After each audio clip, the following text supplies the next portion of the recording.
bienvenue sur la chaîne YouTube de la micronutrition 2.0.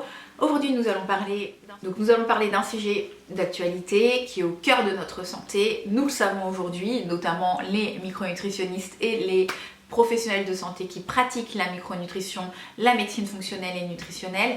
L'intestin est au cœur de notre santé, le microbiote est au cœur de notre santé. Les liens aujourd'hui ne sont plus à prouver, ne sont plus à faire entre santé et microbiote. Donc dans cette vidéo qui va être assez complète, mais toutefois qui ne sera pas aussi complète qu'elle devrait l'être, puisque sinon il faudrait qu'elle dure des heures et des heures. Il y a tellement de choses à dire sur le microbiote. Je vais essayer de vous résumer déjà certains liens qui ont été faits entre le microbiote et certaines pathologies.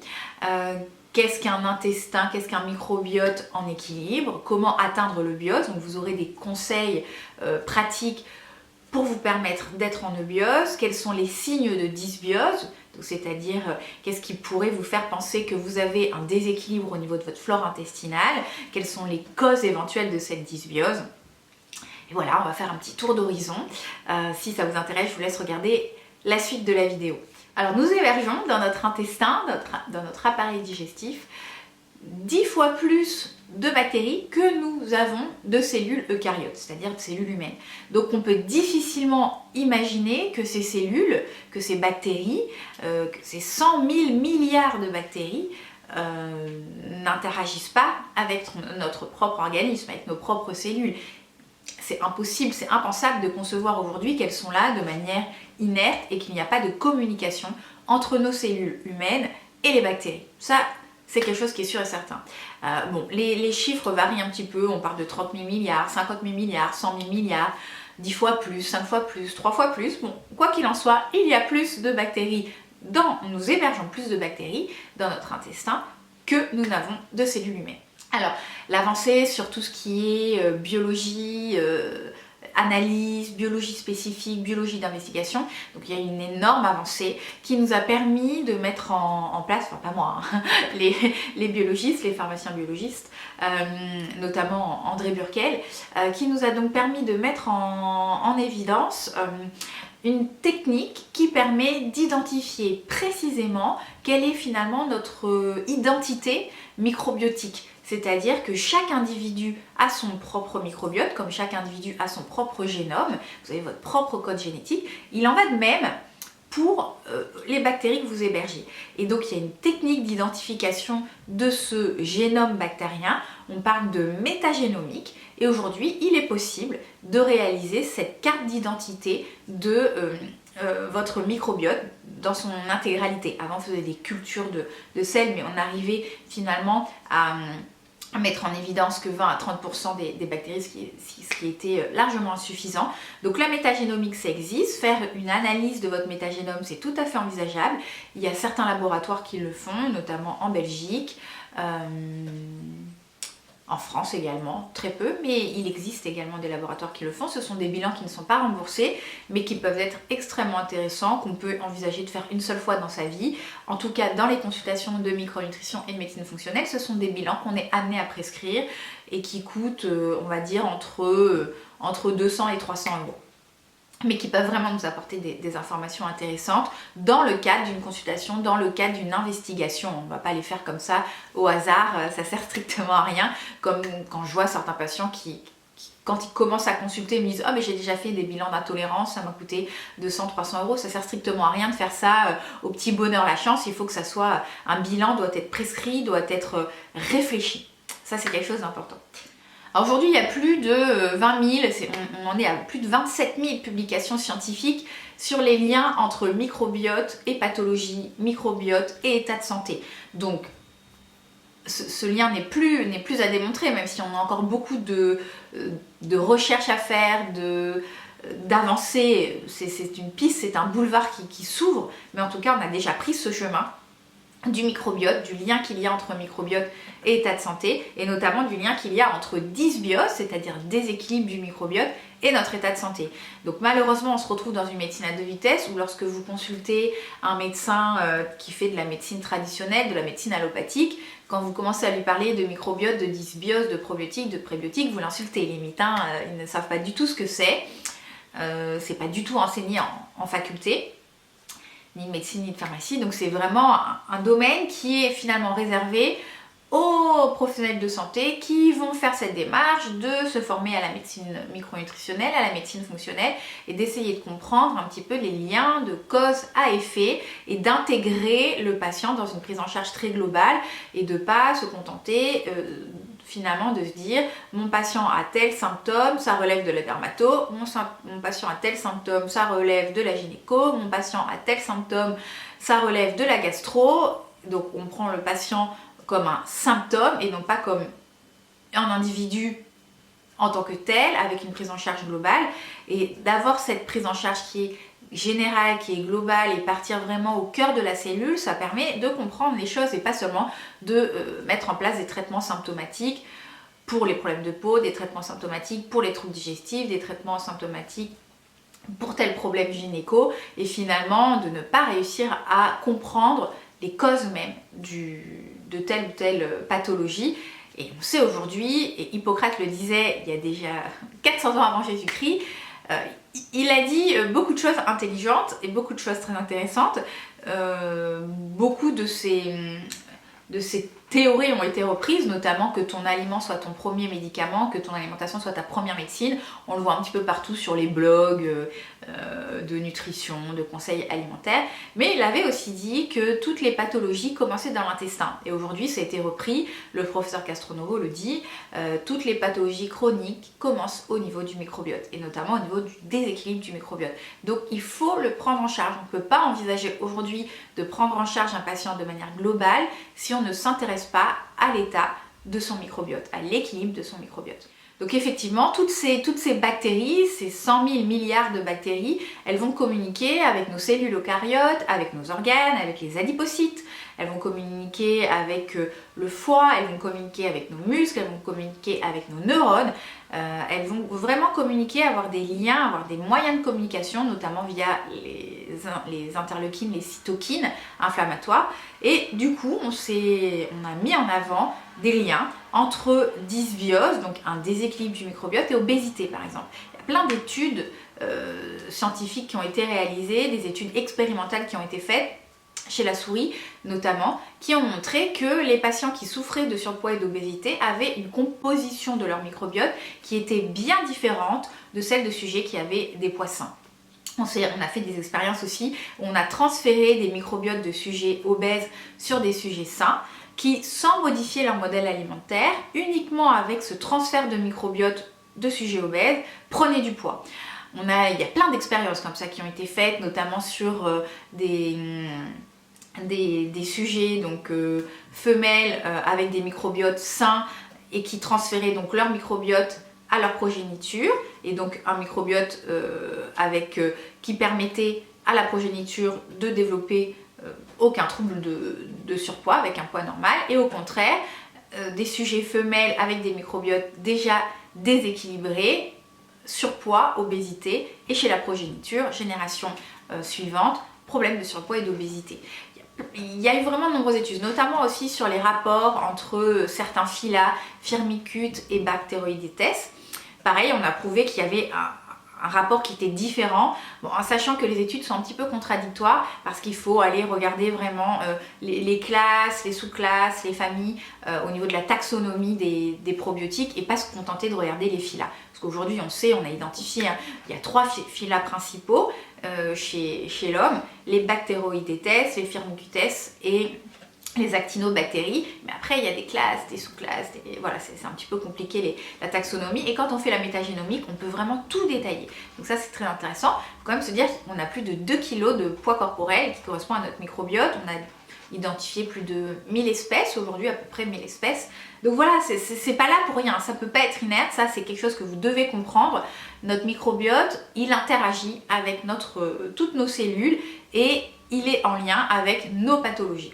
Donc il y a effectivement tous ces problèmes de surpoids, d'obésité, de résistance à la perte de poids, parce qu'on s'est rendu compte que des patients n'arrivaient pas à maintenir leur perte de poids parce qu'ils ont une empreinte bactérienne qui est mauvaise. L'empreinte bactérienne, elle est déterminée in utero, hein, dès la grossesse. Si la maman, la future maman a déjà une mauvaise empreinte bactérienne, a déjà un microbiote qui est en dysbiose, elle va transférer ce microbiote à son enfant. Si l'accouchement a eu lieu par césarienne, c'est délétère pour la santé de l'enfant plus tard. Si l'enfant n'a pas été allaité pendant au moins 3 à 6 mois, ça crée l'empreinte bactérienne. S'il y a eu des antibiothérapies pendant les 2 premières années de vie, donc on ne part pas tous égaux vis-à-vis de notre empreinte bactérienne parce qu'il y a eu des modes d'accouchement différents, des modes d'alimentation différentes, des microbiotes à la base des mamans qui n'étaient pas les mêmes. Donc forcément, certains sujets vont développer des microbiotes qui vont être dysfonctionnels et qui vont être sujets à développer des problèmes de surpoids et d'obésité. Donc ça a été clairement démontré. Il y a des microbiotes qui sont plus extracteurs d'énergie que d'autres. Donc quand on vous dit tel aliment, telle calorie, c'est très très réducteur parce qu'en fonction de la qualité de votre microbiote, vous allez plus ou moins extraire d'énergie de tel ou tel aliment. Donc c'est un petit peu, voilà, c'est très très restrictif que de parler de tant de grammes, tant de calories, parce que tout dépend de votre microbiote. Vous voyez, c'est beaucoup plus compliqué que ce qu'on voudrait vous faire croire, parce qu'à force de vouloir simplifier les choses pour le rendre accessible à tout le monde, on en perd l'essence même. Il y a une bactérie également qui a été mise en avant dans les problèmes de surpoids et d'obésité, c'est l'Akkermansia multifida. Donc cette bactérie, elle est très peu présente chez les sujets présentant de l'obésité et on est en train de réfléchir à des stratégies pour pouvoir justement faire en sorte que cette bactérie recolonise le microbiote intestinal, lui donner toutes les conditions idéales pour qu'elle s'implante de nouveau, notamment par la prise de prébiotiques. Alors, il y a des liens qui ont été démontrés également avec le diabète de type 1, le diabète de type 2, avec les maladies auto-immunes, avec les maladies chroniques inflammatoires, avec les allergies, avec les cancers, notamment les cancers hormonodépendants, puisqu'on a certains types de microbiotes qui déconjuguent, notamment les œstrogènes qui sont réabsorbés au niveau du cycle entérohépatique et qui donc peuvent entraîner des cancers hormonodépendants, les cancers colorectaux également, avec des bactéries qui ont bien été identifiées. Les maladies neuropsy, on va dire psychiatriques, et là on pourrait se dire, c'est bizarre quand même, on a souvent eu cette idée que c'était le cerveau qui envoyait des messages à l'intestin et qui donnait des troubles somatiques. Et souvent on disait, écoutez, vous avez tel symptôme, allez voir un psy, et finalement on se rend compte que c'est plutôt dans l'autre sens que ça fonctionne, d'où l'intestin second cerveau, ou même peut-être premier cerveau. C'est souvent de l'intestin que les signaux sont envoyés vers le cerveau via, encore une fois, des cytokines inflammatoires, et on se retrouve avec des patients qui ont des troubles anxio-dépressifs, les mécanismes qui sont au cœur de l'autisme, qui sont au cœur de tous les problèmes de dyspraxie, tous les problèmes de dyslexie, ça viendrait également de l'intestin. Donc on a des messages qui sont envoyés de l'intestin vers le cerveau, et bien plus que ceux qui sont envoyés du cerveau vers l'intestin. Donc effectivement, c'est encore une fois réducteur d'envoyer un patient chez un psy qui va lui donner des antidépresseurs, des anxiolytiques et de ne pas s'intéresser à ce qui se passe au niveau du microbiote. On parle aujourd'hui de psychobiotiques, on a cet axe qu'on appelle le leaky gut brain, donc on parle beaucoup de leaky gut, donc d'intestin poreux, d'intestin hyperperméable, et ça se passe de la même manière au niveau du cerveau. On parle de neuroinflammation comme on parle d'inflammation digestive, d'inflammation de bas grade, et ce lien il est clairement établi. L'intestin est capable de synthétiser des neuromédiateurs, autant que notamment la sérotonine. Donc pour tout ce qui est trouble de l'humeur, on retrouve des déficits en sérotonine. Donc c'est plus compliqué que ce qu'on voudrait croire. On n'est pas seulement dans le tel symptôme, je vais donner tel traitement. Il faut vraiment envisager le patient de manière globale et essayer de mettre en place une stratégie de prise en charge qui va finalement s'intéresser aux causes mêmes, et c'est très très très souvent un début au niveau du microbiote. Puis il y a des liens qui ont été aussi mis en avant dans tout ce qui est maladie cardiovasculaire, notamment avec une grosse révolution scientifique et biologique avec la mise en évidence d'un composé qui est le plus révélateur du risque cardiovasculaire, du risque athérothrombotique, c'est le TMAO, dont personne ne parle. On ne cesse de diaboliser le cholestérol. Alors finalement, le pauvre n'a pas grand chose à voir avec les accidents athérothrombotiques. Et donc, il se trouve que le TMAO est une molécule, est un dérivé. Aujourd'hui, on sait que le TMAO, donc c'est une molécule qui est oxydée au niveau du foie, dérive du TMA, et ce fameux TMA, le triméthylamine, provient donc de la dégradation, de la métabolisation par certains types de microbiotes, de la carnitine et de la choline. Donc quand on voit le nombre de compléments alimentaires à base de carnitine, de brûleurs de graisse, qui sont pris sans qu'il y ait eu d'analyse du microbiote de fait, sans... Voilà, les patients s'automédiquent, hein, c'est pas une surprise. Tout le monde, il va de son petit conseil, prends ça, ça a marché pour moi, je te conseille tel truc.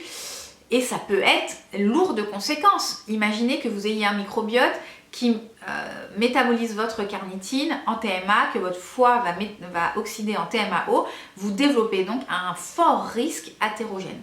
Donc il faut quand même faire attention, il ne faut pas prendre les compléments alimentaires à la légère. C'est toujours des actes qui doivent être réfléchis et conseillés par un professionnel de santé qui est compétent en la matière. Donc je tenais à attirer votre attention là-dessus. Donc au vu de toutes ces études, de toutes ces publications scientifiques, de toutes ces études expérimentales, on ne peut plus faire l'impasse de l'étude du microbiote, on ne peut plus s'occuper de l'état de santé d'un patient sans aller vérifier comment ça se passe au niveau digestif. Le lien est évident. Et c'est pour moi une faute de ne pas s'en occuper. Il faut le regarder, il faut interroger le patient sur son transit, sur l'aspect de ses selles. Est-ce qu'il y a des troubles fonctionnels intestinaux, est-ce qu'il y a des ballonnements, est-ce qu'il y a des gaz, est-ce qu'il y a des irritations. Il faut aller regarder tout ça, il faut s'intéresser au microbiote et si besoin, il faut aller faire effectivement le métagénome, il faut aller faire un métabolome, il faut aller faire des métaboliques organiques urinaires, il faut aller regarder ce qui se passe.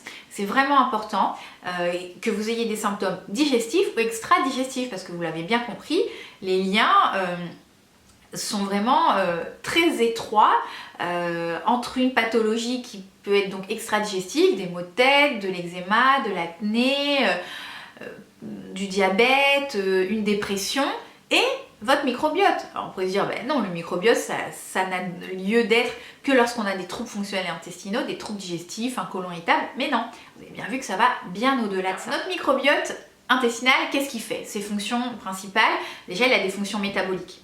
Il peut synthétiser des vitamines, notamment la vitamine K, la vitamine B1, B2, B6, B9, B12. J'en ai peut-être oublié, mais bon. En gros, mécanisme de digestion, il permet de la digestion du bol alimentaire, d'une certaine partie du bol alimentaire qui arrive au niveau de l'intestin. Donc il permet d'extraire de l'énergie du bol alimentaire. Il permet notamment la digestion des prébiotiques, des FODMAPs, pour pouvoir produire des métabolites, des acides gras à chaîne courte, tant et c'est bien que notre microbiote est équilibré. Ces acides gras à chaîne courte ont une importance capitale dans notre santé. Une autre fonction qui est très importante du microbiote, c'est cette fonction de protection. Nos premières défenses, finalement, avant que le système immunitaire entre en jeu, la muqueuse intestinale, si elle est suffisamment imperméable, permet d'être une première barrière, une première ligne de défense. C'est un petit peu comme en géopolitique, nos premières défenses, c'est pas l'armée, ce sont nos frontières. C'est une évidence, ça fonctionne de la même manière au niveau de notre organisme. Nos premières défenses, ce sont nos muqueuses. Si nos muqueuses sont suffisamment imperméables, le système immunitaire ne sera pas engagé dans le combat puisque les muqueuses feront leur premier travail de barrière. Il y a un rôle également de communication, de stimulation du système immunitaire. On sait aujourd'hui que nos cellules immunitaires sont pour 70 à 80% au niveau de l'intestin. Donc le lien est également plus à démontrer. Toutes les maladies auto-immunes, immunitaires, allergiques, inflammatoires naissent dans l'intestin. Donc le système immunitaire va avoir une réponse adaptée, va émettre une réponse adaptée lorsqu'on va avoir un microbiote qui va être équilibré. Donc le microbiote permet une réponse adaptée du système immunitaire, une régulation de l'immunité finalement. Et enfin, en lui-même, il est capable, le microbiote, certaines bactéries du microbiote sont capables de produire des substances qu'on dit bactériostatiques qui vont avoir leur propre effet antitoxinaire. Et le système immunitaire, il a un rôle structural. Il faut savoir qu'au niveau digestif, notre muqueuse intestinale, donc je vous ai dit que c'était notre première ligne de défense, c'est extrêmement important de s'intéresser à l'état de cette muqueuse intestinale et les cellules intestinale, donc c'est une monocouche de cellules qui est faite de cellules qu'on appelle des entérocytes, se renouvelle toutes les 36 heures. Donc c'est un renouvellement qui est très rapide et on a besoin aujourd'hui de carburant pour renouveler ces entérocytes, notamment de glutamine, et le microbiote a un rôle dans ce renouvellement cellulaire. Ça fait quand même, ça représente plus de 1000 m² de surface d'échange, c'est énorme. C'est 3 fois un terrain de tennis, plus de 3 fois un terrain de tennis. Avant on disait 300 m², aujourd'hui on est à 1000 m².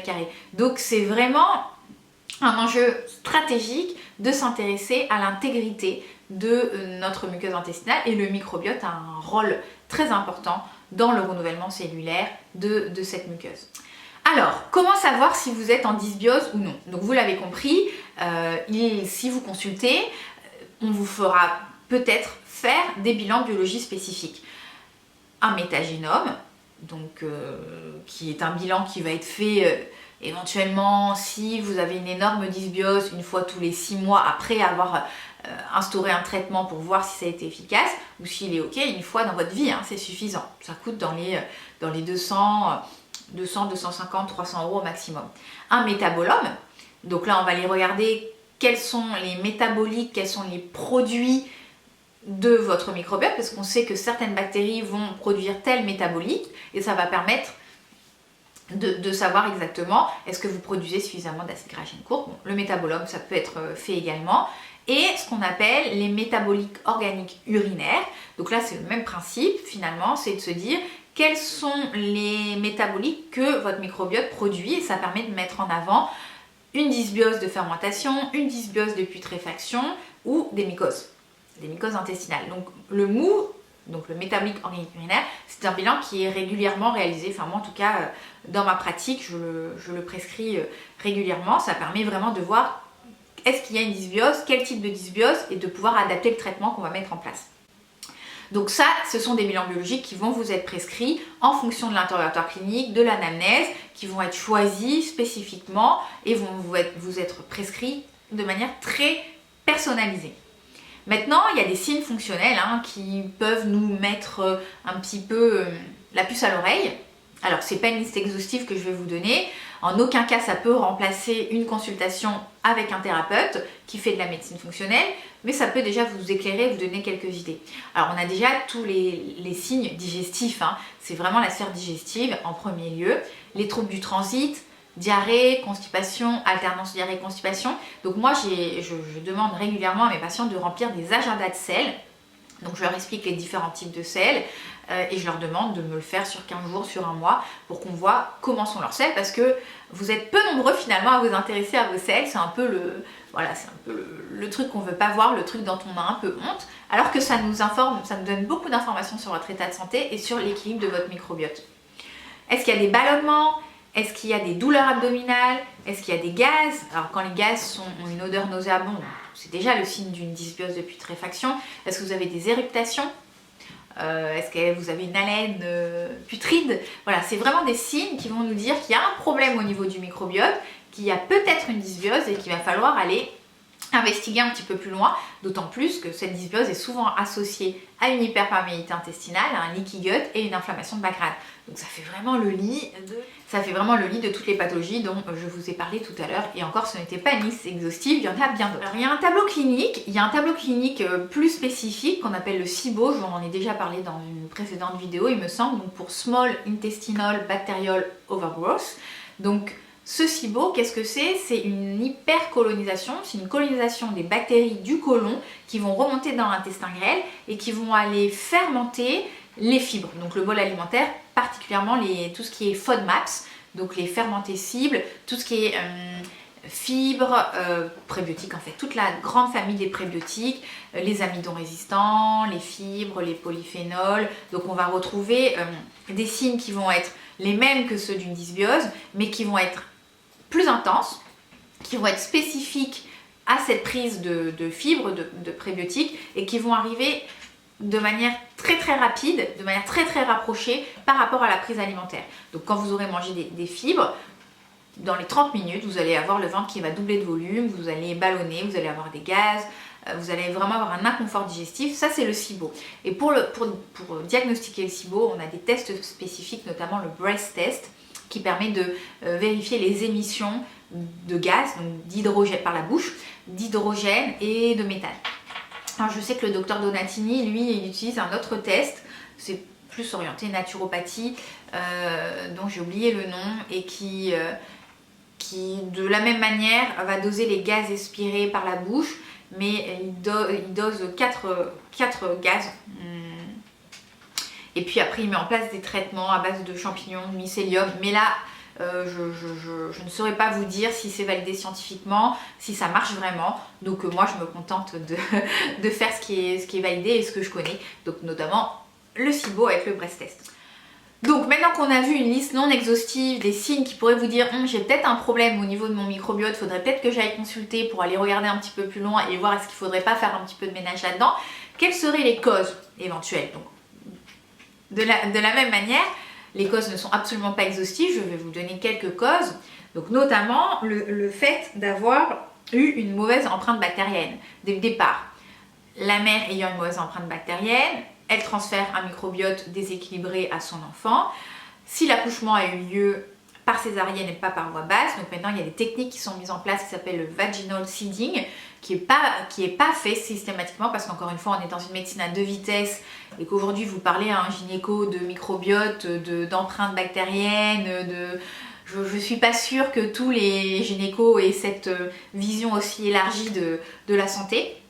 Donc notamment on fait ce vaginal seeding, donc on imprègne des tampons ou des compresses stériles avec le microbiote de la maman avant la césarienne, et après on va badigeonner le nouveau-né avec cette compresse, et ça permet de combler un petit peu le fait que l'enfant ne soit pas passé par les voies basses et n'ait pas été finalement ensemencé par la flore de Döderein. Donc il faut bien évidemment s'assurer que la mère avait une bonne empreinte bactérienne et n'avait pas d'infection, ça c'est une évidence. Donc ça se pratique, ça commence à se pratiquer, ça commence à être mis en place. Si l'enfant n'a pas été allaité, si la maman n'a pas pu ou n'a pas voulu allaiter son enfant pendant les 3 à 6 premiers mois, de la même manière, il va y avoir un microbiote qui va être de moins bonne qualité, aussi bien en termes de diversité bactérienne que de répartition dans les différentes classes de bactéries. S'il y a eu des antibiothérapies pendant les 2 premières années de vie, on sait maintenant qu'à distance, 10 à 20 ans plus tard, chez des enfants qui ont eu plus de 2 ou 3 antibiothérapies dans les 2 premières années de vie, plus de risques de développer des problèmes de surpoids, d'obésité, de diabète, de maladies cardiovasculaires. C'est quand même dingue. Quand on voit aujourd'hui les antibiothérapies qui sont faites, mais vraiment sans aucun scrupule, on parle beaucoup d'antibio-résistance, et donc on demande de ne pas faire trop d'antibiothérapie pour ne pas développer des bactéries qui deviennent multirésistantes, mais au final, ce qu'il faut vraiment regarder, c'est l'effet de ces antibiothérapies qui sont faites à répétition sur le microbiote. C'est ça qui est surtout important. Enfin, l'antibiorésistance aussi c'est important, mais c'est ce point qui est complètement éludé alors qu'il est extrêmement important pour l'état de santé du futur adulte. Bien évidemment, je ne dis pas qu'il ne faut jamais faire d'antibiothérapie. Il y a des situations de surinfection où il faut mettre en place des antibiothérapies, mais je pense qu'aujourd'hui on fait des antibiothérapies un peu à la pelle, à la louche, et qu'il y en a qui n'ont pas lieu d'être. Mais ne me faites pas dire ce que je n'ai pas dit. Quand il faut prendre des antibiotiques, quand il y a des infections bactériennes, il faut le faire. Alors il y a bien évidemment des infections. Tout ce qui est infection virale, parasitaire, bactérienne vont entraîner un déséquilibre du microbiote. Les traitements, il y a certains traitements qui vont entraîner des dysbioses, notamment la prise d'IPP. Et on sait aujourd'hui qu'on peut même avoir des IPP, donc c'est tout ce qui est Mopral, Inexium. On peut en avoir aujourd'hui sans ordonnance. Donc il y a des gens qui vont avoir des problèmes de reflux, d'acidité, et qui vont aller toutes les semaines acheter comme ça, de manière complètement libre, leur IPP en pharmacie. Et moi je trouve ça, je suis contre l'automédication de toute façon, j'ai toujours été, même quand j'étais pharmacien d'officine, j'étais contre. Aujourd'hui, en tant que micronutritionniste, en tant que praticien de médecine fonctionnelle, je suis encore plus contre, parce qu'on connaît aujourd'hui qu'un médicament allopathique a des effets indésirables, et que donner un traitement pour tel symptôme sans regarder tout ce qui se passe autour, ça sert à rien. Donc les IPP effectivement vont entraîner des problèmes de dysbiose, notamment des problèmes de maldigestion, et il faut faire extrêmement attention. Combien de patients aujourd'hui prennent des IPP, du Mopral, de Inexium depuis des années? C'est une catastrophe, c'est clairement une catastrophe. Les antibiotiques, je vous en ai parlé, les AINS, là, pareil, les AINS, vous allez en pharmacie, vous demandez de l'ibuprofène, de l'Advil, vous avez ce que vous voulez, on vous donne ce que vous voulez. C'est quand même dangereux, prendre des médicaments allopathiques, ça peut être lourd de conséquences. Moi, je vous déconseille de faire de l'automédication. Le stress, bien évidemment, le stress chronique mal géré peut entraîner des problèmes de dysbiose. Le sport intensif, donc faites attention, oui, le sport intensif, notamment chez les marathoniens, ça entraîne des problèmes de dysbiose et tous les phénomènes d'ischémie reperfusion. On a vraiment des dysbioses importantes chez les sportifs qui font des trails, des ultra-trails, des marathons, voilà, des sportifs qui font du sport de manière intensive, on retrouve de la dysbiose. Donc le sport pratiqué de manière intensive n'est pas bon pour la santé. Et enfin, alors il y en a d'autres, mais je terminerai sur l'alcool, et notamment le vin rouge non bio, qui est la plus grosse source de pesticides. Les produits de manière générale non bio, les pesticides entraînent des problèmes de dysbiose.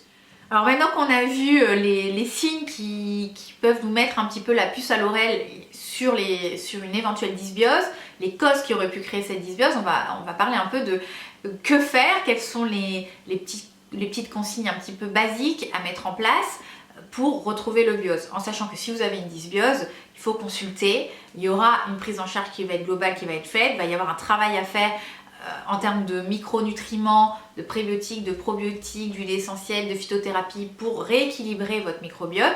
Mais qu'est-ce qu'on peut déjà faire à la maison ? En sachant que des conseils ne sont pas applicables à tout le monde.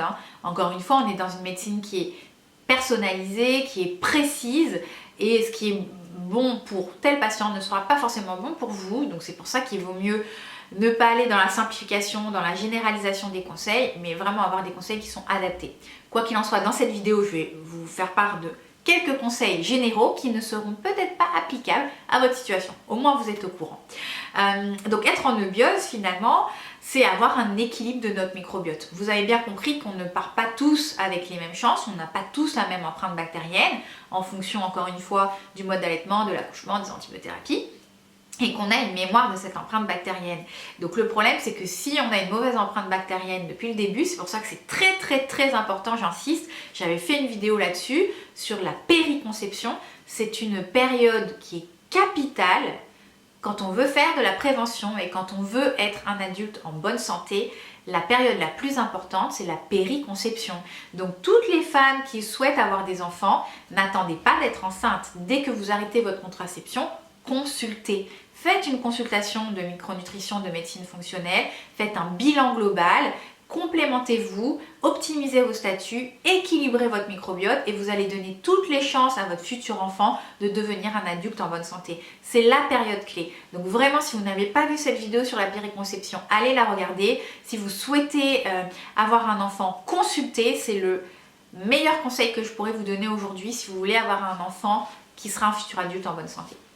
Parce que encore une fois, cette mémoire bactérienne, elle va nous suivre. C'est-à-dire que on va prendre du temps pour changer la qualité de notre microbiote en mettant en place un nouveau régime alimentaire, une complémentation. Mais dès qu'on va s'en éloigner, on va très vite revenir à notre microbiote de départ qui, lui, est délétère pour notre santé. Donc c'est très compliqué, c'est un travail de tous les jours.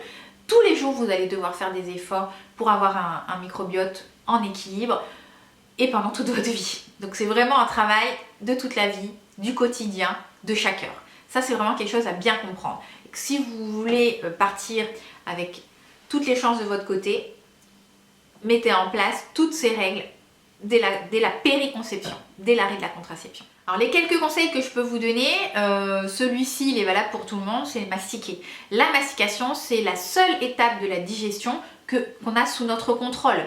Et comme la digestion répond au phénomène du maillon faible, si vous ne mastiquez pas, vous squeezez cette étape, cette première étape avec les enzymes salivaires, les amylases salivaires, et les premiers mécanismes de digestion ne seront pas rattrapés au niveau des autres organes de l'appareil digestif. Donc, vous ratez une étape qui n'est pas compensée par la suite, et donc vous vous retrouvez avec des aliments qui ne sont pas suffisamment digérés et qui vont entraîner des problèmes de dysbiose, de fermentation au niveau de l'appareil digestif. Donc la mastication, c'est extrêmement important. Je vous ai déjà parlé, je pense, dans une vidéo de psychonutrition sur tout ce qui était alimentation de pleine conscience. de l'importance de la mastication et de cette méthode qui s'appelle le fletcherisme, qui consiste à mastiquer un maximum de fois chaque bouchée. Premier point, la mastication. Le second point, c'est manger lentement, prendre le temps de manger pour laisser le temps aux signaux digestifs de remonter, notamment par le nerf vague au niveau du cerveau, pour qu'on ait cette information de satiété. C'est un des mécanismes les plus importants, prendre le temps de manger, pour manger des petites quantités et pour ne pas dépasser nos capacités de digestion. Faire attention aux prises d'antibiotiques abusives, on en a parlé et reparlé. Consommer quotidiennement des prébiotiques, alors là c'est vraiment un conseil qui doit être adapté à chaque patient. Certains patients qui vont présenter un SIBO, on va devoir enlever ces prébiotiques pendant un certain temps. Donc là c'est une consigne que je vous donne mais qui n'est pas adaptable à tout le monde et qui doit vraiment être mise en place en fonction du patient. Encore une fois, médecine 4P. Donc les prébiotiques, effectivement, ce sont ces fibres alimentaires qui ne vont pas être digérées et qui vont permettre à nos bonnes bactéries de synthétiser ce qu'on appelle des acides gras à chaîne courte qui sont extrêmement importants, notamment le N-butyrate pour notre santé, pour l'équilibre du microbiote, pour notre système, notre interface digestive. Donc tout le monde ne peut pas prendre ces prébiotiques, en tout cas au début, s'il y a des problèmes de SIBO notamment, de troubles fonctionnels intestinaux, mais c'est quelque chose à envisager de manière globale. On parle d'environ 100 grammes d'aliments riches en prébiotiques par jour, qu'on va retrouver dans les fructanes, dans les amidons résistants, dans les polyphénols, voilà, on va retrouver dans différentes classes alimentaires. En parlant de ça, j'en profite, je vais vous présenter un ouvrage qui s'appelle Le régime microbiote. Donc c'est un ouvrage qui a été écrit par le pharmacien biologiste André Burkel, qui est aujourd'hui sans doute le ponte de tout ce qui est médecine, bilan de biologie fonctionnelle, bilan de biologie d'investigation.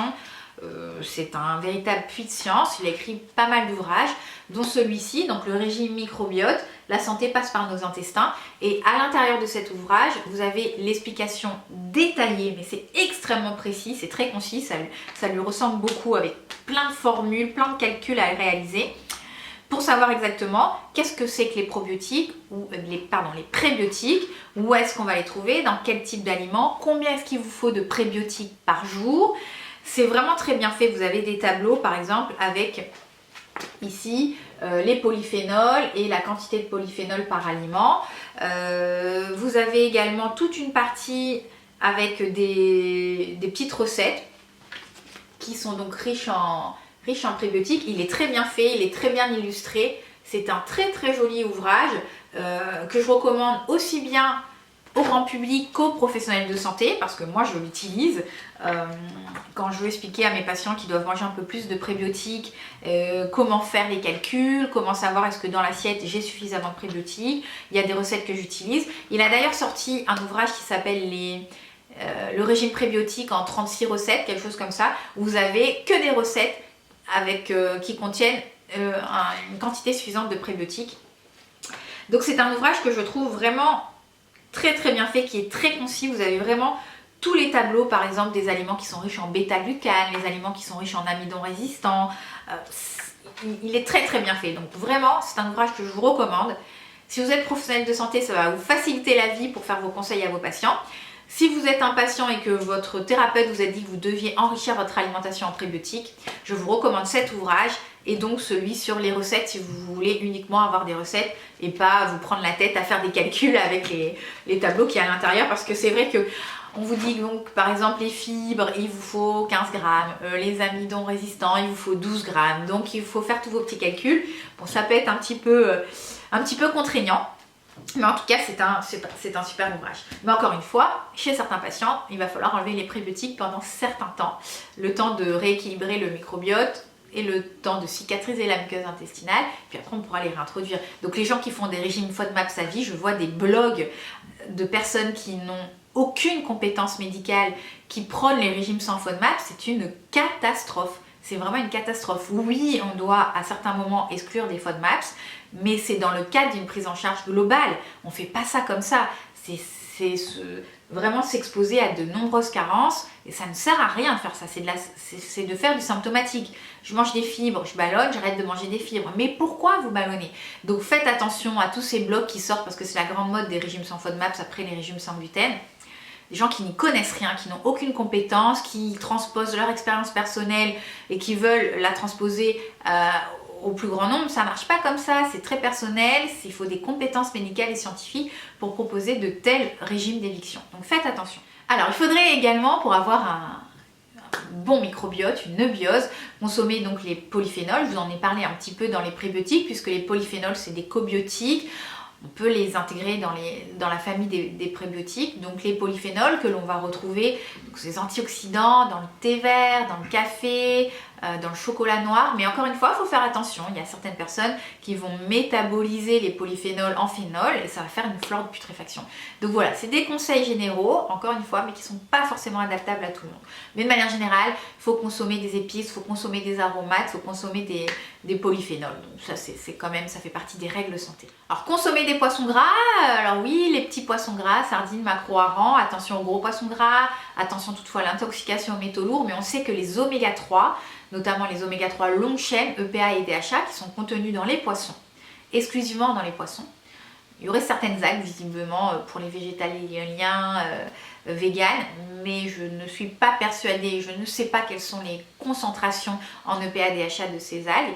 Quoi qu'il en soit, aujourd'hui, les petits poissons gras sont les pourvoyeurs d'EPA DHA, mais il faut faire attention à l'intoxication aux métaux lourds. Donc je pense aujourd'hui, il me semble quasiment inévitable de devoir complémenter certains patients, voire de nombreux patients en EPA DHA par voie orale, en sachant qu'il y a des statuts en acides gras qui peuvent être faits. Moi je prescris beaucoup de statuts en acides gras parce que c'est extrêmement important de savoir comment sont composées les membranes cellulaires, quels sont les rapports oméga 6, oméga 3.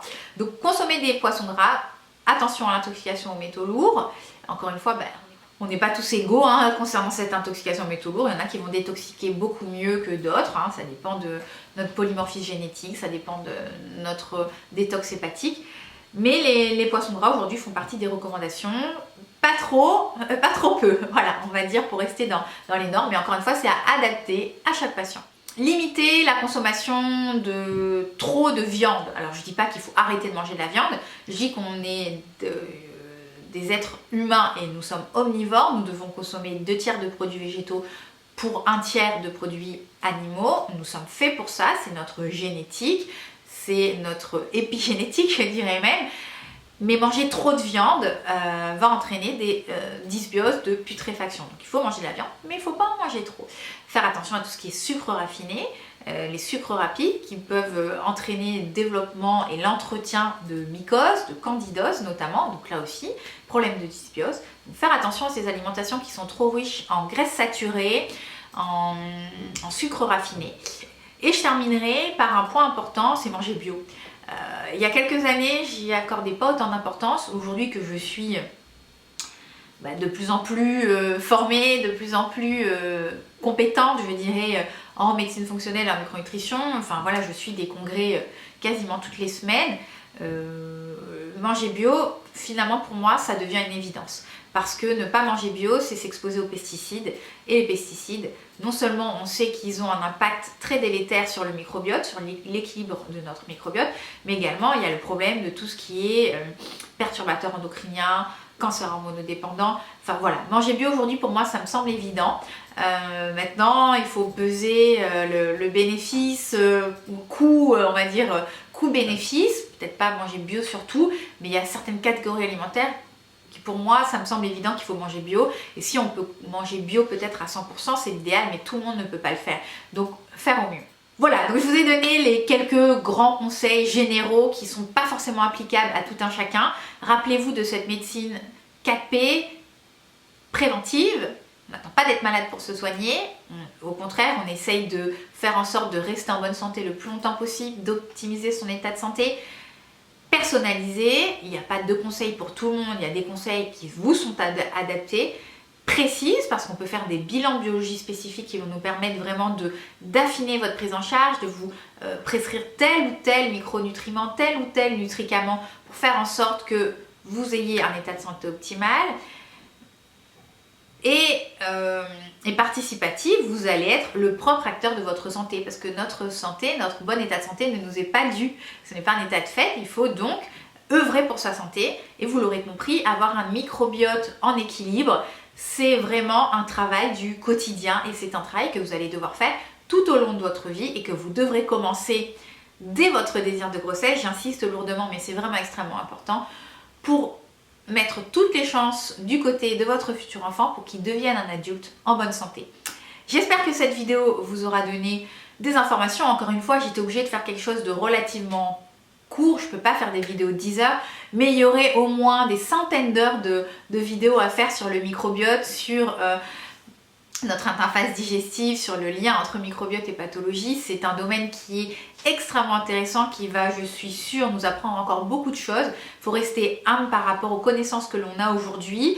Elles sont valables aujourd'hui, peut-être que demain il faudra changer notre fusil d'épaule. En tout cas, il faut continuer à se former. Moi, j'invite tous les professionnels de santé qui souhaitent faire de la médecine fonctionnelle à se former au quotidien, à continuer à apprendre, à repartir au cœur de la cellule. Ah oui, ça demande du travail, revoir toute sa biochimie, toute la physiologie, revoir toute cette biologie moléculaire. Il faut regarder tout ça, il faut repartir à la base pour pouvoir proposer aux patients une vraie prise en charge globale, personnalisée et précise.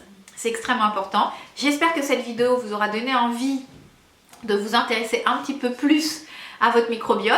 Et pourquoi pas de regarder un peu plus l'état de vos selles. Et pourquoi pas consulter si vous sentez qu'il y a des symptômes dans lesquels vous vous reconnaissez. Je vous dis à bientôt. À votre santé.